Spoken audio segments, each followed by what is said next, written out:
You know what time it is. You know what time it is. How firm my friendship. Oh, you know what time it is. Raw with them boys of the fall. You know what time it is. On the ground with a nose for the ball. You know what time it is. Blood, sweat, and them tears for this game. Leaving it all out on the field with no fear for you lames. And it's Buckeyes by a billion. We in the building with over 100,000.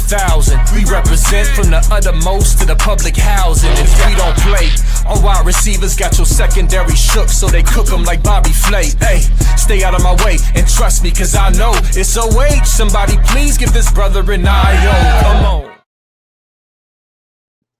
What up, Buckeye Nation? Welcome to the Buckeye Boys, where we talk about college football with real fans. I'm Devin. That's Mello. And as you can see, it's what we do on this channel, man. We got another big-time guest with us, quarterback Luke Fehee. Luke, how you doing, brother? I'm doing great. How you doing? Blessed, man. Blessed to be here. Blessed to have you on the show. Blessed to be a Buckeye fan, man. I mean, I could complain about a couple things, but unfortunately, it would do nobody any good. You know what I mean? Yeah. Mello, how about you, national champ? How you doing, bro? Man, woke up a national champ. Had to run my daughter to PT. She got hurt, re-aggravated her hammy out at ECNL Nationals in San Diego this past week. But she's all good. Avoided catastrophe, but had to shut it down. Her college coaches were there, told her like just shut it down. So that's exactly what we did, and I'm happy to be here. Happy to have Luke here, and I'm looking for a fire interview with this young gentleman and let Buckeye Nation get to know him. Yep. No doubt. If you're in the chat, if you're watching, please hit that like button. We are streaming on 2 channels, so if you see us on Scoop, man, go over to our Buckeye Boys channel, subscribe there, show us some love over there as well. But, man, let's dive into it. You know, if you're watching our show, man, you know why we do these interviews, right? Because the national coverage on these recruits, I believe, needs to be a little better. We need to give these players a platform to be able to tell who they are themselves instead of reading on an article or reading on a message board. You know how fans are, especially here at Ohio State. I'm one of those fans that, man, we get crazy when we start talking football and recruit. Yeah. So I'm excited to dive into this, Luke. So let's just do it, man. We like to get to know people outside of football as well. And I kind of want to start here. Do tell us what type of person you are, right? As a little kid, even as now, what do you do besides football? You out fishing and hunting? Are you playing video games? Yeah. What you doing, man?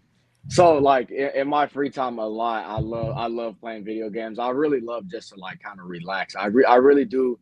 I watch a lot of TV from, like, a bunch of old TV shows that my dad has put me on and stuff like that. And kind of, but I do love fishing. I really got into it about, I want to say maybe about 2 years ago. I really got into it. And there's actually a lake right next to my house that I go with my boys whenever I possibly can. I even got, like, a fishing license and everything like that.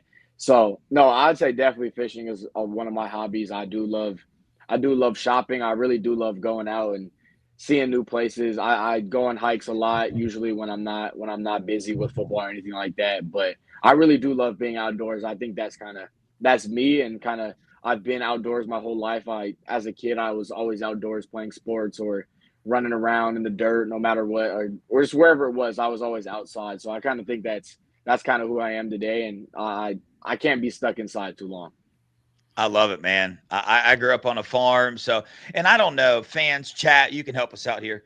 There's something about knowing that a football player is an outdoorsman that makes me a little more comfortable when they get on the field. You know what I mean? I'm like, hey, dude, man, I'm an outdoorsman, so I know the stuff. I've been bit by an alligator, bit by a water moccasin. It's wild, man. You had a pet raccoon for real. Yeah. Cujo. That's crazy.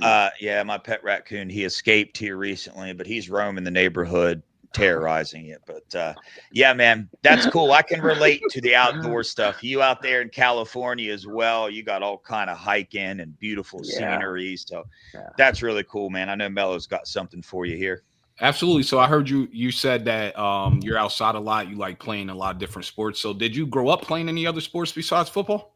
Yeah. So like growing up, I played football, baseball, basketball, and lacrosse. Those were the 4 I kind of grew up playing, like all the way all the way into, I want to say like my sophomore year is kind of when my sophomore year I played football, basketball, and lacrosse, and then my junior year, this past year, I only played football and lacrosse just because it was hard to balance everything. But I always growing up, I played 4 sports, and there wasn't a weekend that I wasn't busy with some kind of sport. Yeah, nice. Hey, real fast, man, I got to give a shout out to somebody in the chat, dude. When stars align.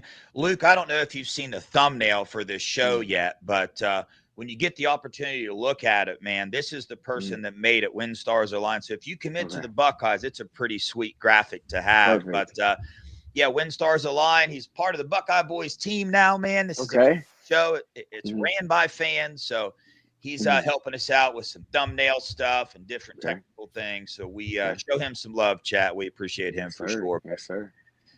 Yeah, Luke, it's good to hear, man. You play all those other sports, different things like that. So walk us through when football started, and also while you're doing that, tell us a little bit about why it's still football. Why do you love football, man?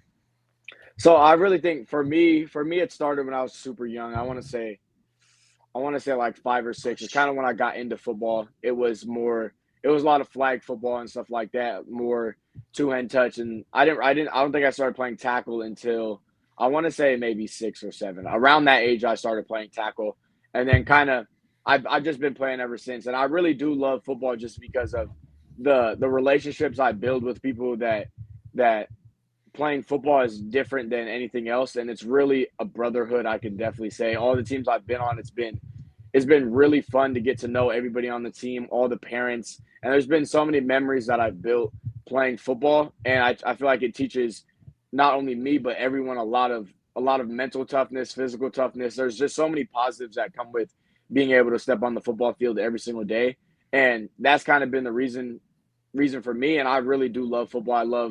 I love getting out there every single day and throwing the football around. I love all the stuff that leads up to the games, all the practices, all the running, all the weightlifting, everything like that. I think that's really fun for me just because I'm around a bunch of people that love what I love, and it kind of makes it a lot more fun for me. So I think that's why I love football so much and why I'm going to continue to pursue it as long as I possibly can. That's awesome to hear, man. Good answer.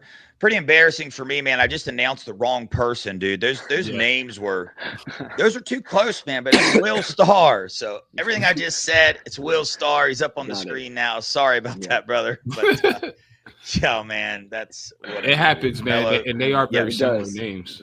But my question to you is, can you let people know where you're actually from and what area you grew up so they can get a kind of background of the competition you played? And then also, were you always a quarterback or did you play other positions growing up?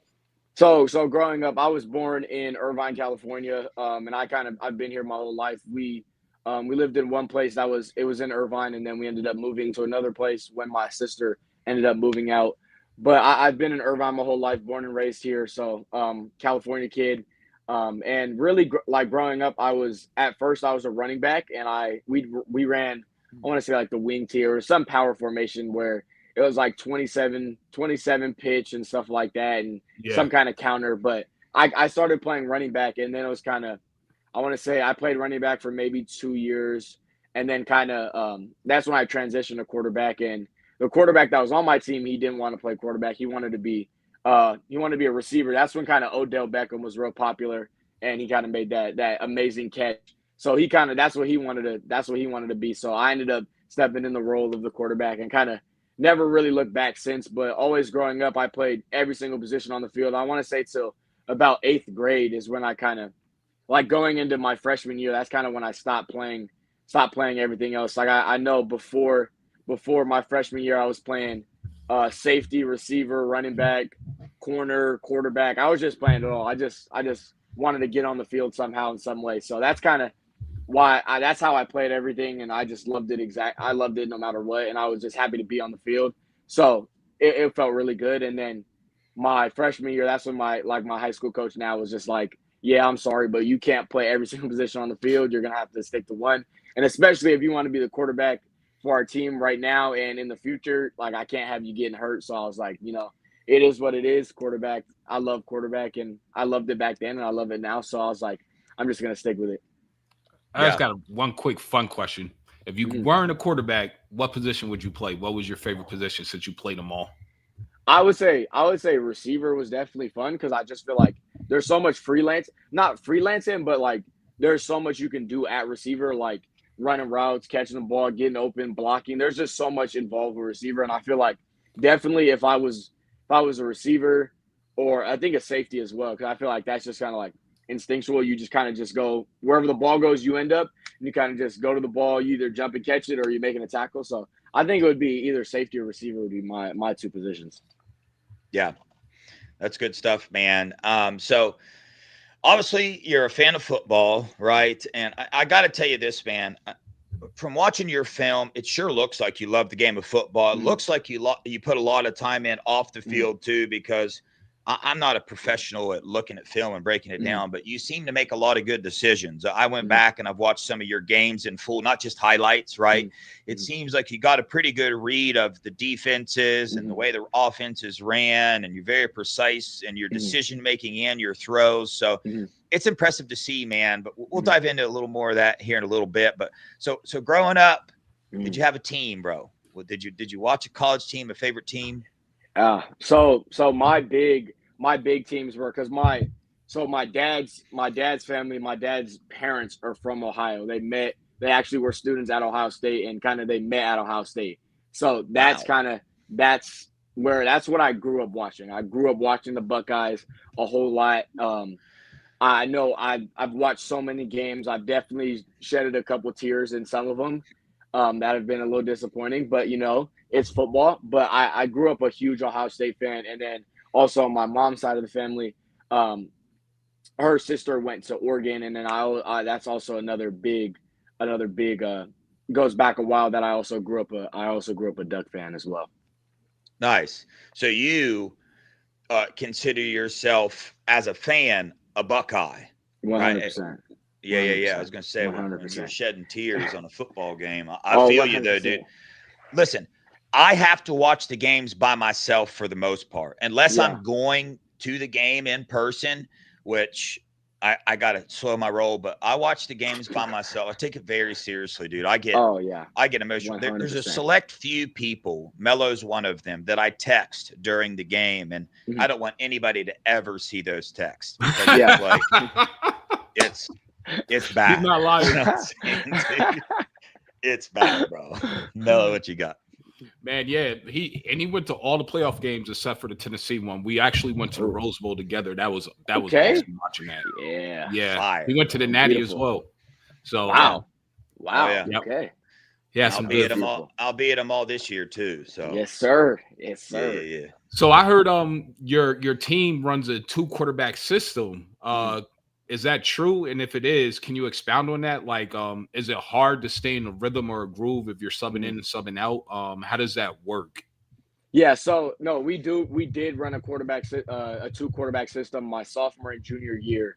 I can definitely say it was hard at sometimes just to like make sure that I was focused in on the game, because again, when you do a 2-quarterback system, like I get one series, right?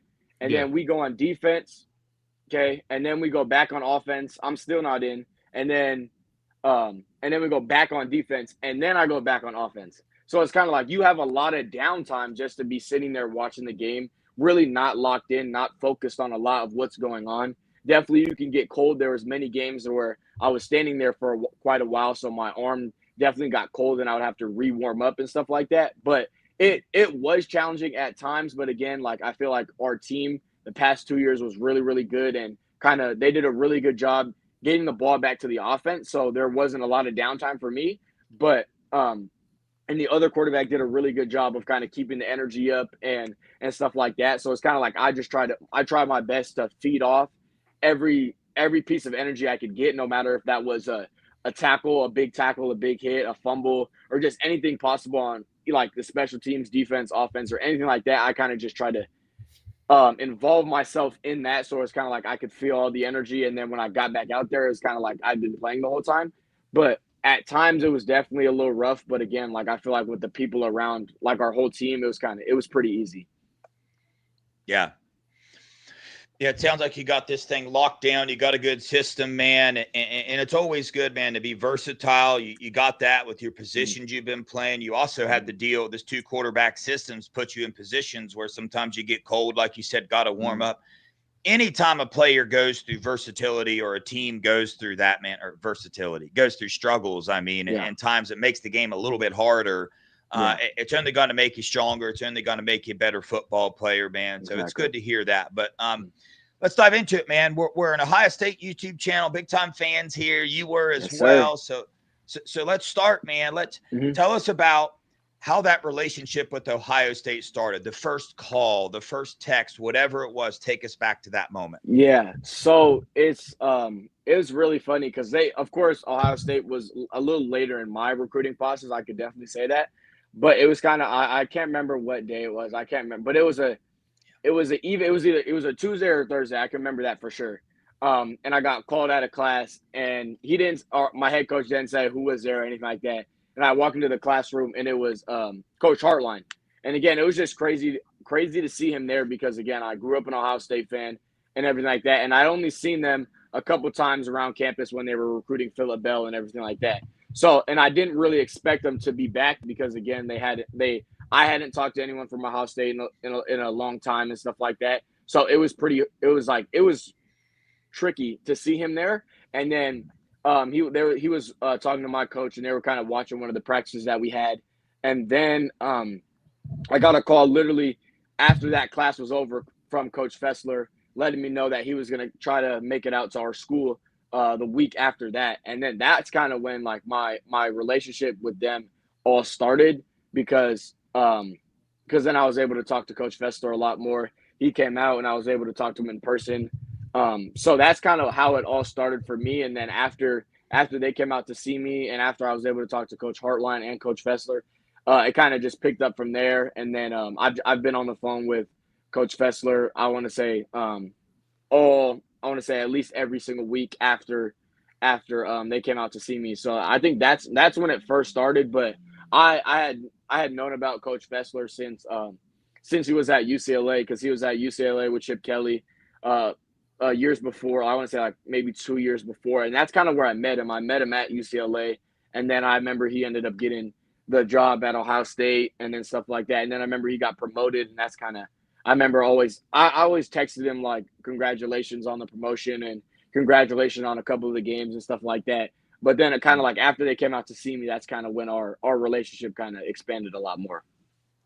Nice. So would you say you have a good relationship with Coach Hart and Coach Fessler then? Yes, sir. I definitely think so now, just because I've talked to him so much, and being able to talk to Coach Fessler and Coach Hart when I was on the phone and while I'm at the school, it was really good. And I think our relationship has definitely grown a lot. And have you visited Ohio State at all, or Columbus? I believe you did recently, right? Yes, sir. Yes, sir. My official visit was June 20th through the 22nd. So can you talk us through that? Like what did you think of the campus, of the WAC, and of the city of Columbus itself? Yeah. And do you feel that brotherhood and vibe when you step into the Woody? 100%. Again, it was kind of crazy, like going to the facility and seeing everything again, because I grew up a fan. I grew up a huge fan, and that was my first time actually in Ohio, first time in Columbus, and first time at Ohio State. So it was very mind blowing to see it all, and I definitely could feel it right when I walked in there. I was greeted by all the recruiting people and majority of the coaches and stuff like that. And then I was able to talk to a lot of the players, and a lot of the players had nothing but great things to say about the school, about the coaches, about everything about the school. They just said that it was the best decision of their lives to go there. A lot of parents of past players said the exact same thing about like how much Ohio State has done for their kids and stuff like that. So I definitely could feel a strong connection and a brotherhood of all the people there. And it was kind of really cool to see, because they were doing some kind of workout, and I think they were in like their coaches versus players while I was there, and they were doing like a basketball shootout on the indoor practice field. So that was really cool just to see like that bonding between the coaches, the players, and just everybody there. So it was really cool to see, and I could definitely feel that type of energy while I was there. Yeah.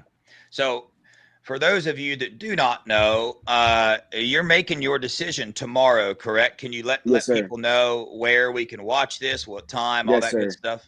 So as of right now, I have no clue what time, but it's not going to be like any of the hats or anything like that. It would just be via post on Instagram and Twitter. I'm not sure when it will come out, but it's coming out tomorrow. Gotcha. Cool.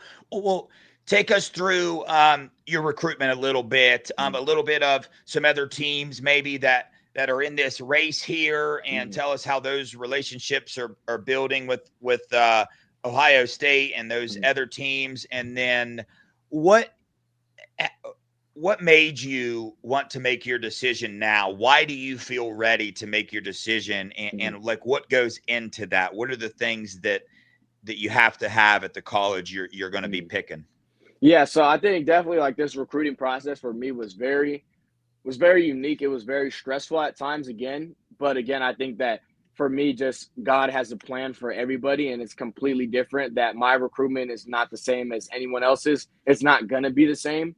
So kind of just keeping that always in my head that everything happens for a reason, and whatever happens is for the best of me.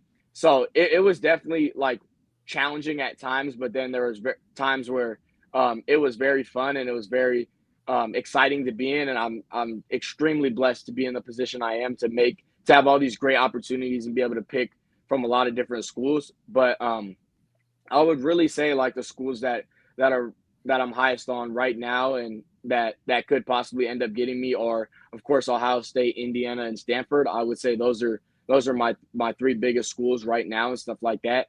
So and then with my decision, I just really felt like I always had a plan to make my decision after all the OVs, but there's a time where I was like, it might be too early, and I didn't want to rush into anything. And for me, like, one big thing in my family is loyalty. So whatever school I say I'm going to go to, like, no matter what happens, no matter who comes after that, like, it doesn't really matter. I said I'm going to this school, so that's where I'm going to be at. That's like one of the biggest things with me is like, I'm not flipping, I'm not decommitting, I'm not going anywhere else. So that's kind of why it took me a little bit longer throughout this whole process, or just because I want to be able to go see everything possible and weigh every single option and the goods and the bads, the pros and the cons of every single thing possible. So that when I made this decision, that I wasn't second guessing myself. I wasn't making the decision off money or like the easiest route to playing or anything like that. I kind of wanted to make the decision off like my beliefs and everything of what I want to do in my life and stuff like that. So that's kind of why it took me so long to make a decision. But now I kind of feel, like I said, after all the OVs, I was able to go see everything. I was able to weigh my options and stuff like that. And I just feel like it was a great recruiting process. And now tomorrow when I pick my school, like that I'm ready to go and that I just can't wait to be there. So what exactly is going to factor into the school that you pick? What are you looking for in that particular school to offer you and to develop you as a man? Yeah, so I would say like my two biggest things for me have always been development and culture. I really think culture, just being around a bunch of guys that are like-minded, that are trying to make it to the next level, that are trying to better themselves every single day possible. And that's not even just on the football field, of off the football field with education, their majors and stuff like that. Just being around a bunch of people that are like that, because that's only going to push me to be a better person and a better football player. So that was one of the biggest things for me. And then also development. My end goal, of course, is being a draft pick. I want to be drafted number 1 overall. I want to be in the first round somewhere, or just get drafted, get that opportunity to play at the next level. So just going to a place where I'd be developed into a better quarterback and a better man. Of course, football is a short portion of my life and everyone's life. So just also that I'm setting myself up for after football, whatever that is, of real estate, of whatever that is for me. So those were kind of like the two biggest things. And I feel like the schools that I'm down to have done a really good job of showing me those things. And but yeah, I think development and culture were the two biggest things that weighed into my decision. Yeah. Dude, I always look at the recruiting process, man, that you and other recruits have to go through. And when you add nil into it and the transfer portal and all these rules, dude, it puts a lot of pressure on you guys and your family as well, and your support group. There's so many different factors. And it sounds like you're able to take a step back, process all these things, and not so much go after the short-term goal, right? I'm not saying that people that make that decision are making the wrong decision, but you see that a lot, man. You see a lot of kids, right? Just to put it frankly, they go after that bag, man, and you don't know their situation, and players need to be paid for sure. This should have been happening a long time ago, right? College athletes being paid, but it's really cool and refreshing to hear somebody your age able to take a step back and process that, understand that life goes on after this decision, right? This decision is going to affect you 10 years down the road. And you're looking at 10 years down the road when you make this decision. So great example you're setting here, right, for other recruits in the nation, other quarterbacks, because, you know, I mean, these rankings out there, man, boy, me and Mel are on this show all the time talking about how wild they are and things like that. And it really doesn't matter what you're ranked whatsoever. When you get on that football field, you're a freshman in college. You know what I mean? Just like the rest of the nation. But, bro, we do got to dive into this a little bit. We're wrapping up here, but we know that you threw to a certain Buckeye. So tell us about that. Maybe give us maybe a favorite play you threw to him, something. Just give us something on that. So it's pretty cool because it was actually my freshman year. I wasn't playing or anything. There was a senior quarterback in front of me, but I was playing 7-on-7, and he was on my 7-on-7 team, and that's kind of how I ended up getting to know him very, very well. And then my sophomore year, when he was deciding to leave, transfer his school, he hit me up and was like, "You guys got a spot? Is there any way we can make this happen?" And of course, I had played with him. I knew what kind of player he was and what kind of guy he was. And I knew that it would be a great fit for us. So I called our head coach, let him know that he was trying to come. And we kind of got that worked out and stuff like that. So he was able to come down. He was able to play with us for 2 years. And it was a really fun year for me and him. He had a great I definitely think that he had a great 2 great years out of school, and definitely developed a lot and got definitely better. But I definitely could say there was a couple plays that kind of blew me away with what type of player he was. And I think the biggest one that sticks in my head the most is we were my sophomore year, we were in the state championship, and we were on our second drive on offense. We didn't score, and they actually scored on a big run, so they kind of had all the momentum. And then we were driving down the field, okay. And then we were on the right hash. I want to say maybe like in between like the 15 and the 20, right? And we saw they were in cover 0.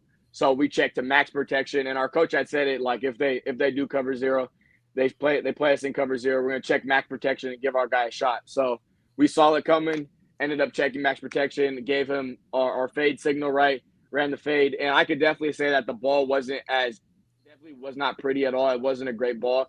I was extremely excited to be there. I'd never been there before, and I kind of just threw it up there, and in my opinion, it 100% should have been a breakup. It wasn't a great pass, but I remembered that he literally jumped on top of the DB and caught the ball off the DB's back and landed in the end zone, and that was kind of like the drive starter. That was kind of like the game-changing momentum we needed in that game, and I could definitely say that was probably one of the most shocking plays I've seen, just because, again, I had been playing with him and stuff like that, but I didn't see that side of him at all in 7-on-7 or in the season. And then on the biggest game, on the biggest stage, that's what he decided to do. And it was crazy. It was pretty crazy to see, just because, again, like I said, it was literally like he grabbed it off the back of the DB's helmet and took it away from him and landed in the end zone. So I definitely could say that was my favorite moment with him, and during that game, he had another touchdown, and he was definitely, I would say, the MVP of the game, just because of the performance he had. Yeah. Well, just in case you don't know who he's talking about, we saw him make some plays in the spring game recently as well. It's Phillip Bell, wide receiver, and when you were describing that catch, it sounded like something a Buckeye wide receiver would do. 100%.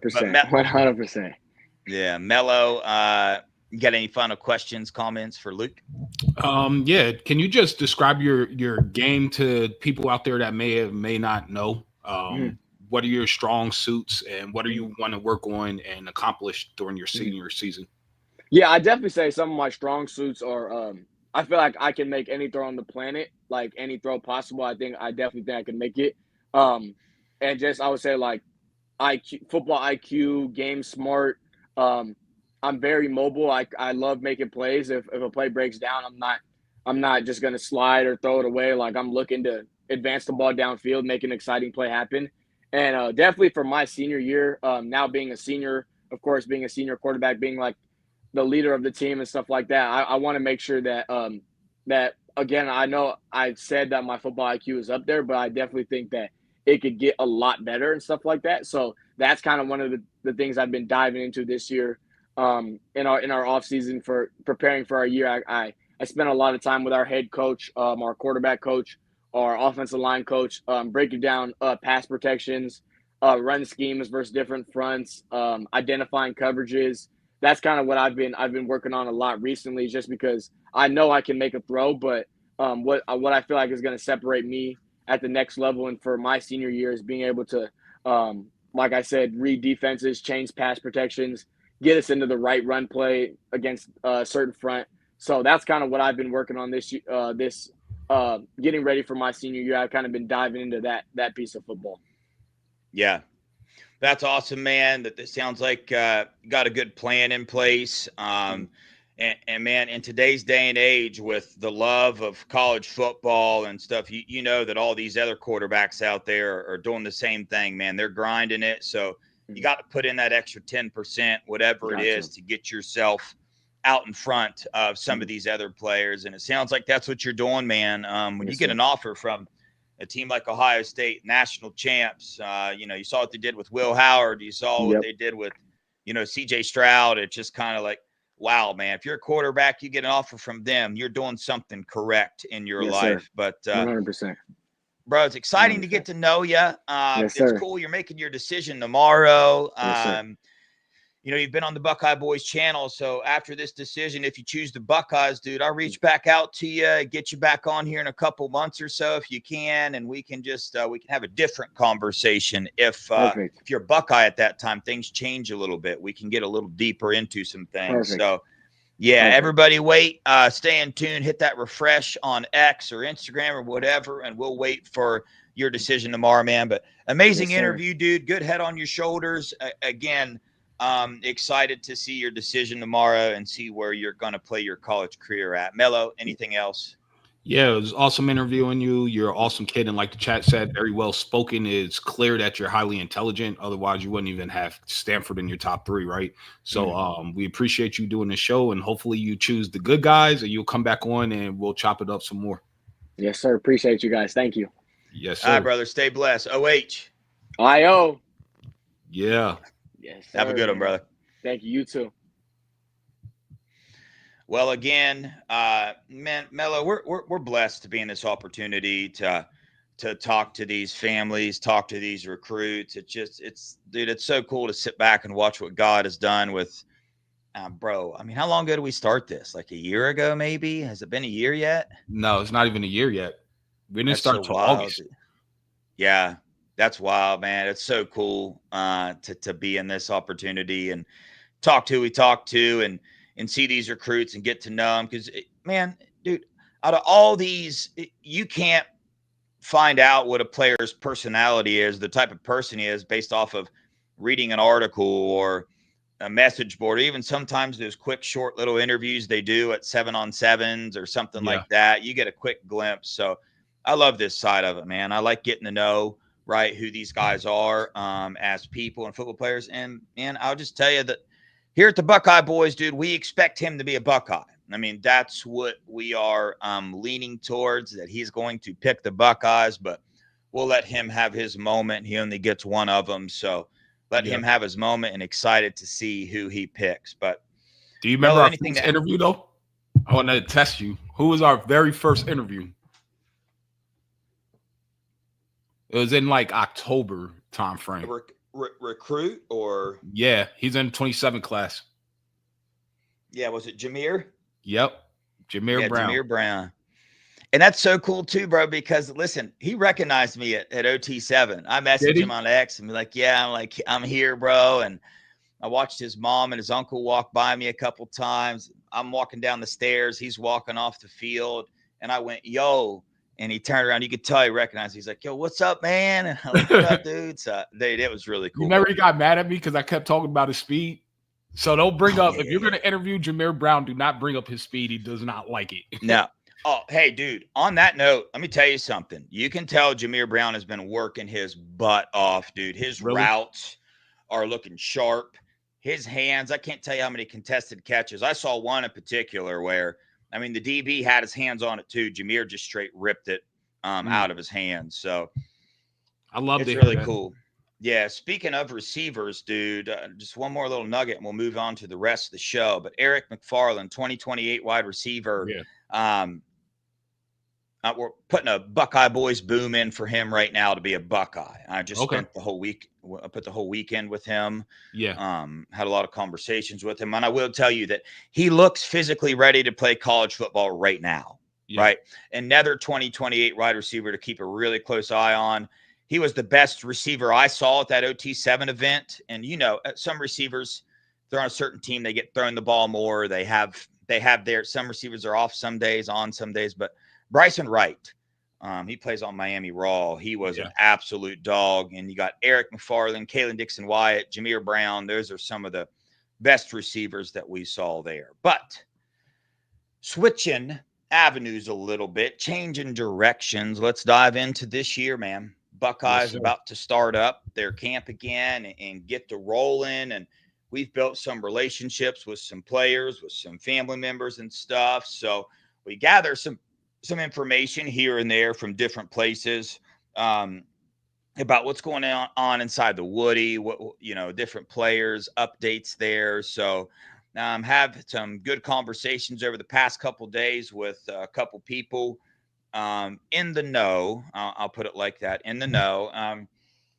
And all these things are things that we've talked about before on this show. You can kind of put it together and guess that's what's going on, but it's cool to get that confirmation and hear that. So the first thing is, man, Julian saying, we've talked about him. There was that Lincoln Keenholz, Julian saying battle that we've talked about. At one point in time, I was on the Lincoln Keenholz train, and then I watched the spring game and was like, dang, well, the sources I talked to, man, said it's kind of, not to be disrespectful anyway, but this is just what I'm told, man. It's kind of known, right? In the locker room, the players know Julian Sam is that dude. He's that dude that's going to take over this team and it's going to lead these Buckeyes this upcoming season. But anything to add to that? Again, nothing new and breaking here, but that is a shift from the locker room players aspect side of it to now, people are, we saw what JJ Smith just said. So this kind of backs that up as well. This is more people, more players adding on to that as well. So I'm super excited. I'm gonna be honest. Just imagine if CJ Stroud was running this offense. That's the kind of vibe I get from Julian. Even though he's not the same stature as Stroud, but his arm talent is beyond elite. He could throw from different slots off of different platforms. He could make every throw in the on the route tree. He has a strong enough arm to get it from sideline to sideline, and his accuracy is just amazing. We saw in the spring game, if you go watch, just how he layers the ball. The touch on his passes is immaculate. And then you look at the plethora of weaponry that he's going to be surrounded with, from James People to CJ, who used to be a wide receiver in high school. And then you have JJ, you have Carnell Tate, Bryson Rogers, you got Brandon Ennis, Quincy Porter, Desi Jones has been working hard, elite route runner. Then you have Max Clare and Jelani Thurman. I mean, Bo Jackson out the backfield has been working on his route running and catching. I think I would not be surprised if we see a lot more leakage out the back in terms of our running backs going out into the flats or getting up the field and becoming pass catchers. So I'm excited to see Julian this year. I think it's going to be a special year for him. I think the Buckeyes are going to have a special season. And I still think we're going to be a top 2 offense in the country, if not number 1. So I expect either Julian or JJ or both to be in New York. I'm going to just say that right now. That's my expectation. So, if you're going to be the quarterback, you're going to be the leader of this team, you have to win the locker room over. And guess what I'm saying is the update is that's happening, right? The work that's been put in this offseason behind the scenes. We saw that event that Julian, and not event, but that training that Julian and Lincoln were at, where all those receivers were there, including Caden Dixon-Wyatt. I believe it was out in California, maybe somewhere. Yeah, it was. So Julian kind of got that together. So he's taken on that role, man. The next thing that we heard several things, but I picked 3 to really talk about tonight. That's the offensive line. So I'm going to start like this. Mello, give me your starting offensive line. Austin Sarahville. Right tackle. Hold on, I'll go from left to right. So obviously Ethan as left tackle. I'm going to have Luke left guard. Carson Hensman's winning the Remington Award, so he's going to be the starting center. Right guard is where I'm not sure. You can either put Austin Sarahville at right guard, or you go with Tegra, right? Or you could put Austin Sarahville at right tackle. But I would say I'm going to put Austin Sarahville at right guard, and I think you don't bring in Phillip Daniels without starting him or giving him an opportunity to start. Yeah. Well, what I was told, I'm just going to relay this, is that it's going to be hard to keep Phillip Daniels off the field, right? So that's particularly what I was told. And you got Ethan locking down the left tackle spot, Luke Montgomery locking down the left guard, Carson Hensman locking down that center. But it's the right side that we start. The people I talked to were leaning towards Phillip Daniels at right guard and Austin Sarahville still at right tackle. But oh, wow. I don't know. I would have anticipated Tegra Shabola, right guard, Austin Sarahville, right tackle, and that might be how it ends up. But there's still that battle going on, right? And if Phillip Daniels ends up being the best, because the Buckeyes are going to play the best. Yeah, that's what's going to happen, man. They're just going to do it for the most part. And we just got to trust the coaches in that decision. But man, I went back and watched the spring game a couple of times. And I'm going to tell you somebody that's impressive, and it's Phillip Daniels for real, dude. He's got a mean side to him. Had a couple stupid penalties. They're trying to reel those things in, the mentality of it. So we'll see, man. We'll see if Tegra can hold that spot down. And we'll see, how that shakes out there. But I expect the Ohio State offensive line to be one of the best in the nation. I really do. I'm not saying they're going to be the best, but I say they're going to be one of the best. And a lot of analysts out there, there's a lot of people that have made a lot of lists that do not include Ohio State's offensive line. And that is just mind-blowing to me, considering what they did in these playoffs, man, the experience that these guys got and what they had to go through last year. Man, you can't put a number on that. Not everybody gets that experience, those highs and the lows, and to be able to come out and perform the way that they did. I expect them to be dogs. I mean, Ethan Anianwa, as I'm being told, is a freak, dude. Just an absolute freak of nature. We know Luke Montgomery. He's just going to come out more experienced and stronger. Carson Hensman, this is going to be his 3rd season at center. And I've heard people talk about not wanting him at center, wanting him to play guard. And it's just like, man, I get that because of what he did last year. But you got to remember, he played his entire freshman season at center.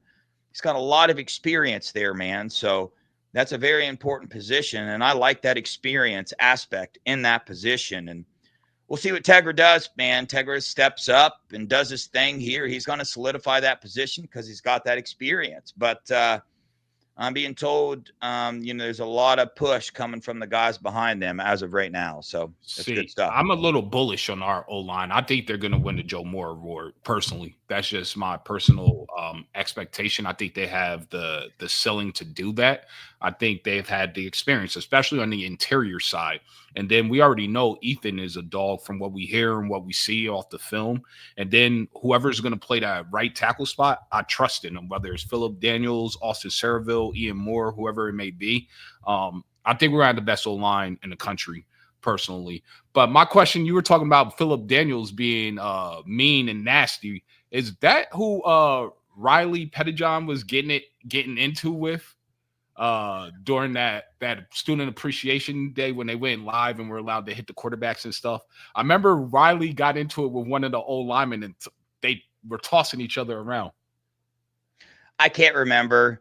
I don't remember. Wouldn't surprise me, man. Those are the flags and stuff that he gets, like unnecessary roughness and stuff like that. So he's got to find that switch and shut that off. But yeah, this last update was the most exciting for me. And it's interesting when you follow the timeline of the fan base and what we think's going to happen and whatnot. Jim Knowles leaves, Matt Patricia comes in. Everybody's saying, man, we're just going to run Jim Knowles' system. That's what's going to happen. And then it's kind of faded now and faded away from that into, hey, Matt Patricia's going to throw some stuff in there. Well, updates are that we're going to expect to see Sonny Styles, Arvell Reese, and Peyton Pierce on the field together a lot, with potentially Arvell Reese stand-up edge, some stuff like that.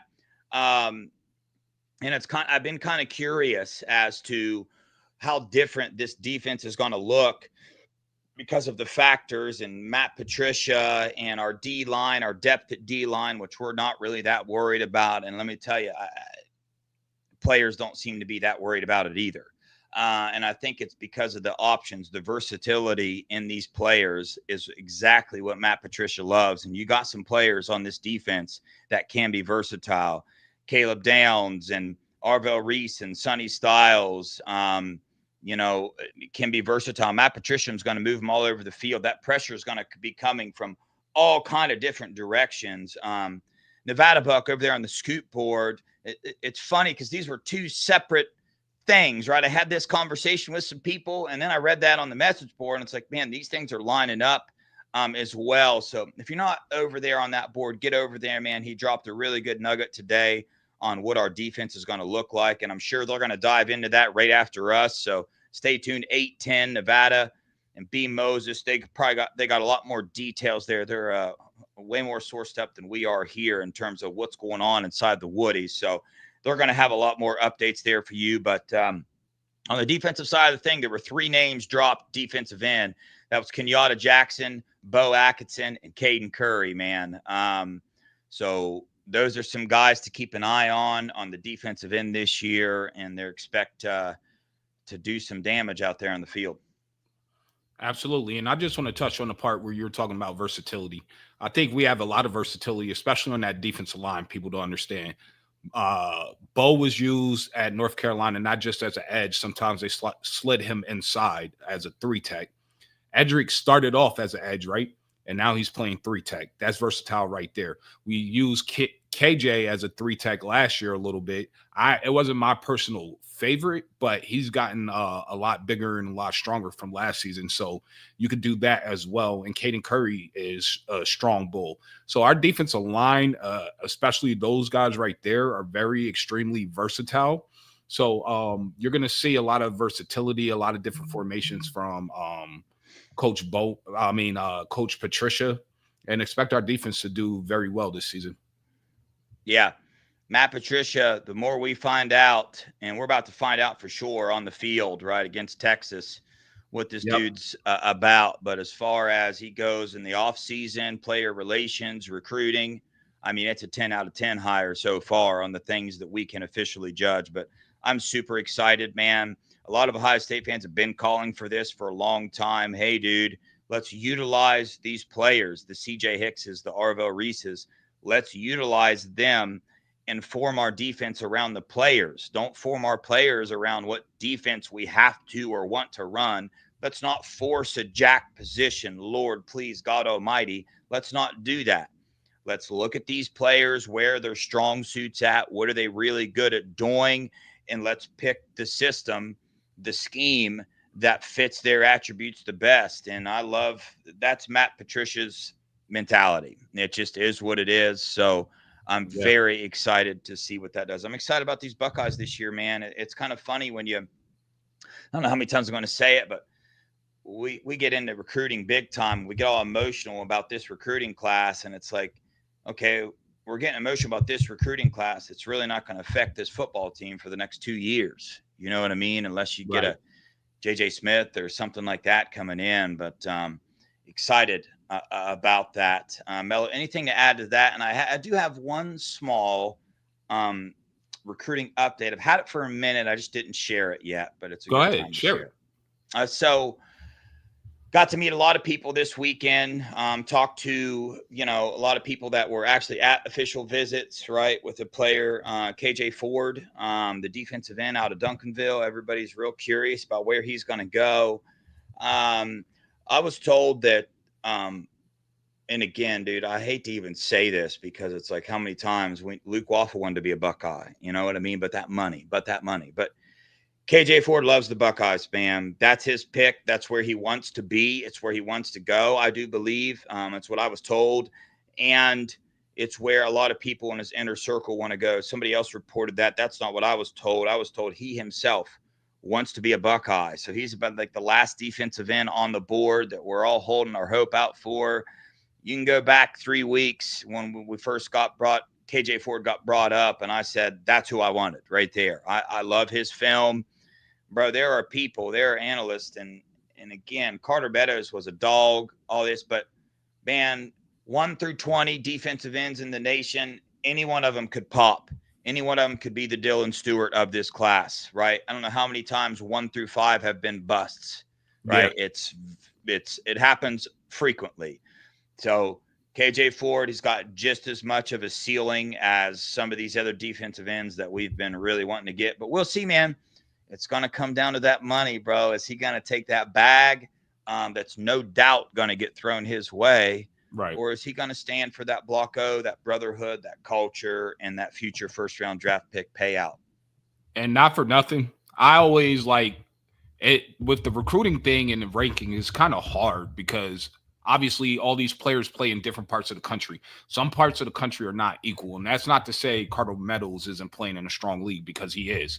But we all know what Duncanville is. It's one of the best and most prolific high schools in the state of Texas at the highest classification in the state of Texas.